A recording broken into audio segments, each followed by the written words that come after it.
São mais de 10 milhões de reais pagos indevidamente e que certamente fazem falta para um ministério que possui cortes de quase 200 milhões de reais e para um país com a educação sucateada após décadas de gestão petista da educação. Falou sobre o PCC. PCC que é uma organização criminosa exportada pelo Brasil. Por que o governo federal é contrário a classificar organização criminosa como organização terrorista? Isso, ministro, é pro senhor aprender o que é fake news, o que é falso e mentiroso. É esse tipo de moral de esgoto que Vossa Excelência traz aqui pra Câmara.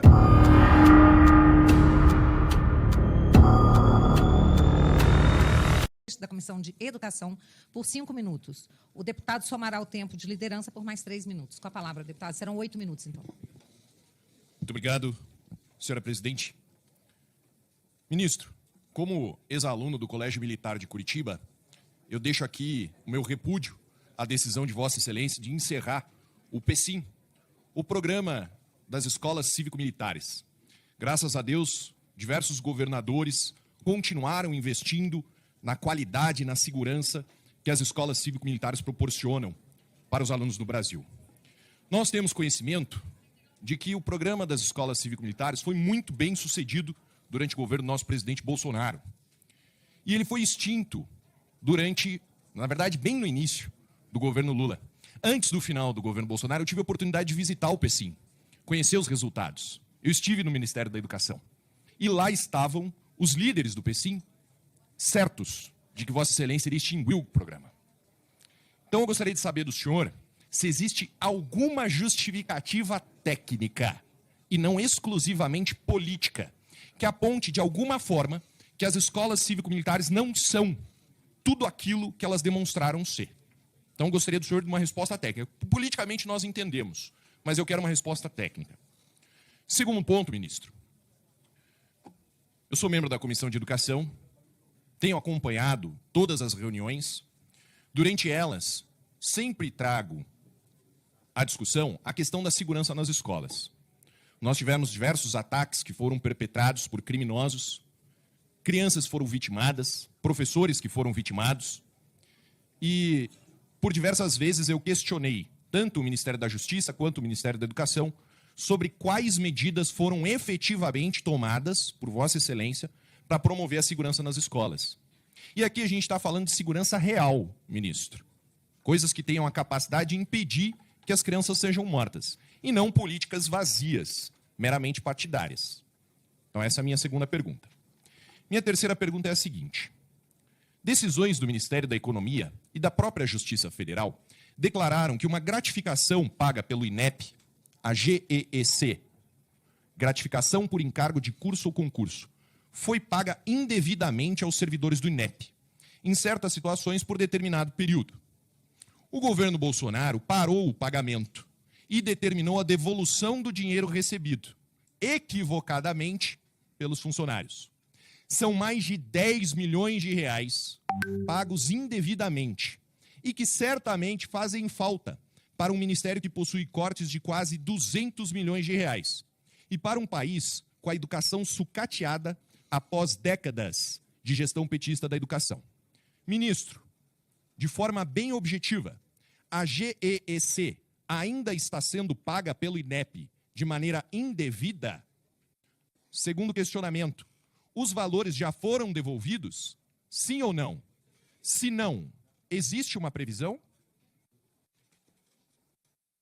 Minha terceira pergunta diz respeito ao Enem. Senhor ministro, além de delegado de polícia, eu sou professor.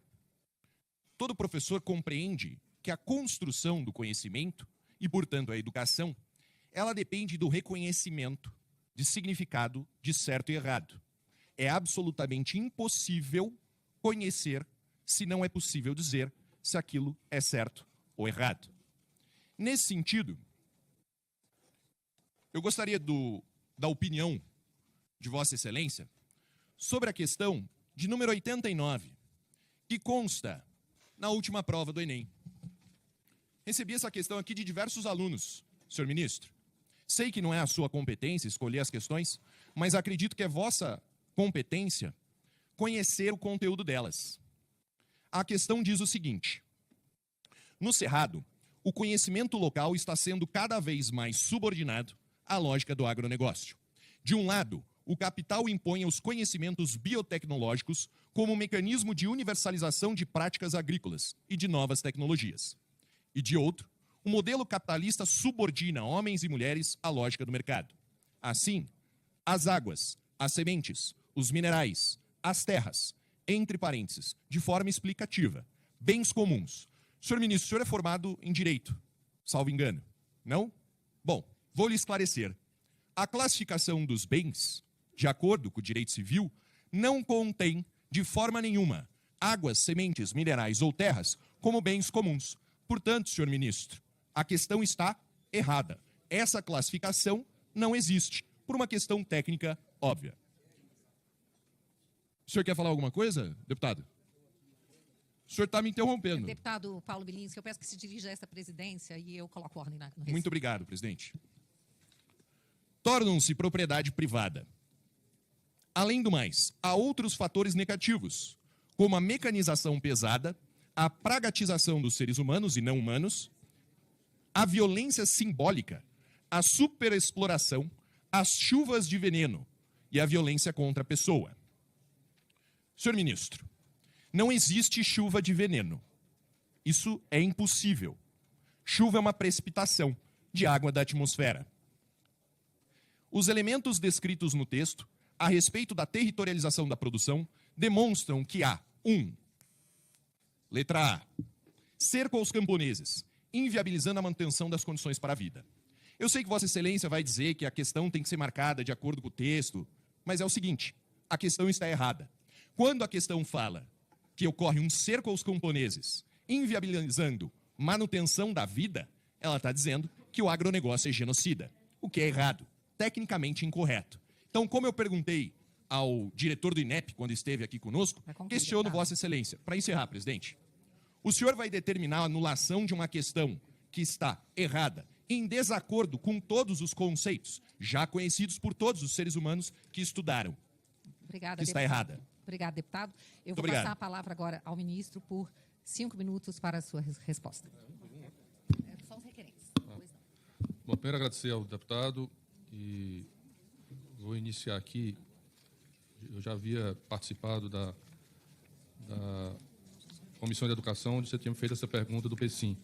Primeiro, vou justificar que, primeiro, por uma questão de conflito normativo.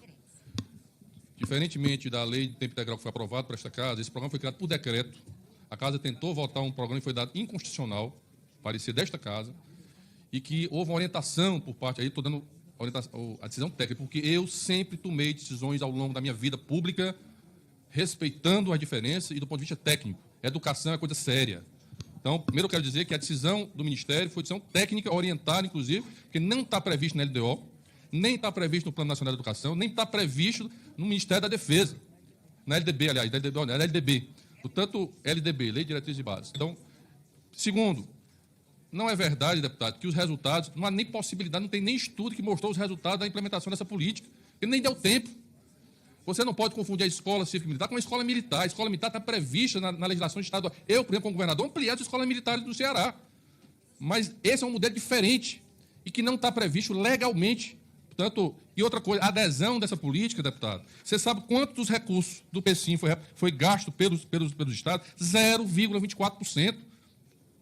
Então, a adesão foi pequena diante de uma política. E se o governo queria fazer essa política uma política robusta, por que não aprovou uma lei aqui no Congresso Nacional? Então, essa foi a decisão em relação a isso, dialogado com os estados.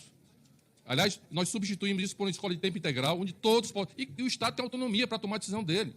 Então, essas são as minhas justificativas em relação a esse tema. Bom, em relação à segurança escolar, apesar de não estar na pauta dos temas aqui do requerimento, mas eu quero dizer que, de imediato, porque esse problema da segurança escolar não foi esse ano, não, gente. Não é de agora, não. É um problema que vem ao longo dos anos. É só pegar os números e os dados anteriores. E o presidente Lula tomou imediatamente a decisão, convocou os governadores, porque lembrem-se que nós vivemos numa federação, que é preciso construir política com a parceria dos estados e municípios que estão lá na ponta, que são eles que executam a política nas escolas públicas municipais. Então, a primeira coisa que o presidente foi convidou os governadores, convidou representantes dos prefeitos, do Poder Legislativo, presidente do Senado, presidente da Câmara, convocou o Supremo Tribunal Federal, o Poder Judiciário, para que juntos a gente construa ações importantes. E eu vou dizer qual é o mais importante disso, que foi uma ação efetiva feita por esse governo. Foi o combate às fake news e às plataformas digitais que estimularam a violência nesse país. Pessoas foram presas. São jovens estimulando o armamento, são jovens estimulando matar as pessoas nas redes sociais, e as plataformas digitais precisam ser responsabilizadas. Está aqui no Congresso Nacional uma lei para ser aprovada. A regulamentação do uso das plataformas digitais precisa ser regulamentada, e não é só aqui no Brasil, não. É no mundo inteiro.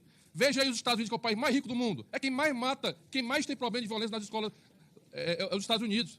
Então, esse é um problema complexo, tem que olhar para a questão das plataformas digitais. Várias pessoas foram presas ao longo desse período, fruto de uma ação articulada do Ministério da Justiça com os estados. Nós repassamos, meu caro deputado, 3 bilhões de reais para os municípios e estados, liberamos, para que eles pudessem investir em infraestrutura necessária, permitir, porque nem podia usar esse dinheiro do PDD para isso. Nós mudamos a resolução do FNDE para permitir que os estados e municípios, as escolas pudessem investir nisso. Estamos construindo ações de formação, criamos um grupo de trabalho para construir uma política nacional, que inclusive foi aprovada aqui no Congresso Nacional. Portanto, essas ações... E vou falar que já está nos 5 minutos, já? Bom, e vou falar aqui do Enem. Quero dizer que o Enem não há menor interferência do Ministério da Educação ou deste governo nas provas do Enem. Aliás, deputado, a comissão que elaborou essa prova foi a comissão do seu governo. Os professores foram selecionados em 2020, os ídolos foram criados em 2021. Portanto, foi o seu governo que elaborou essas questões.